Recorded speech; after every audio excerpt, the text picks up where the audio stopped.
A thin piece of metal, typically copper, with a name and address embossed.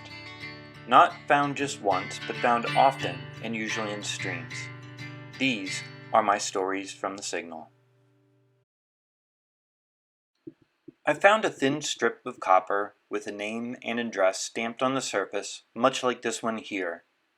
At first I thought it was a tag used on luggage. Perhaps it was affixed to a military duffel bag, or maybe something used to label a tool or tackle box. The first one I found was next to a stream right by a parking area, so it seemed like perhaps someone had it affixed to their tackle box and it had fallen off while getting it in or out of their car.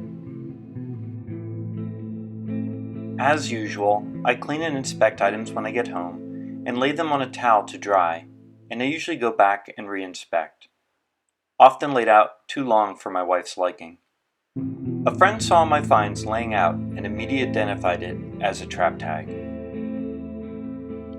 I've talked about this before in my videos, how it is rare to have a full story of the items found while metal detecting.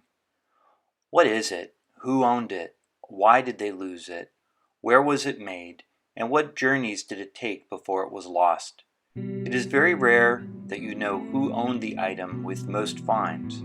It has to be less than 1% of all my finds when I knew who lost the item. Before I knew this was a trap tag, the only thing I did know was who owned it. Now that I know these are trap tags, I love finding them because literally I can put a name to the owner.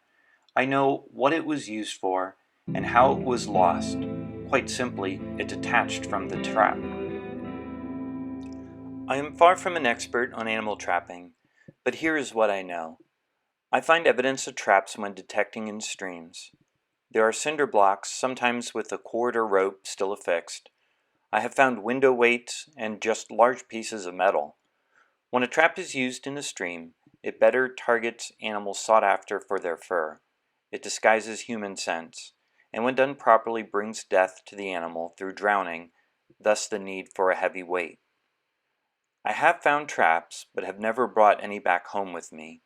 They don't fit in my pouch, and when found far from where my car is, I can't easily take them with me. I do make sure they are not functioning any longer and put them back where I found them so that no one can get hurt. The ones I have found are all rusted and non-functioning for sure.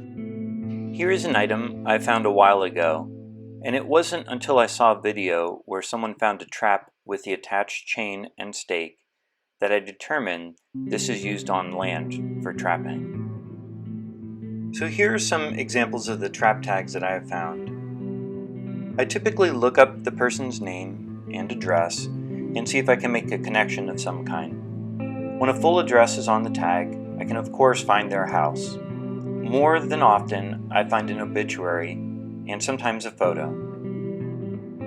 A few years ago, I donated some finds to the Cumberland County Historical Society, and I put items on display. The very first trap tag I found was one of the items I donated, and they were able to research and found this photo of the person who lost that trap tag.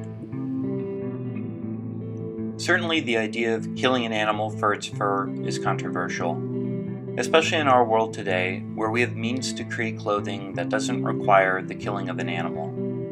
I personally wouldn't trap, and my enjoyment of finding trap tags isn't tied to the harming of animals. This may sound so strange, but knowing who held the item I found brings more meaning to me.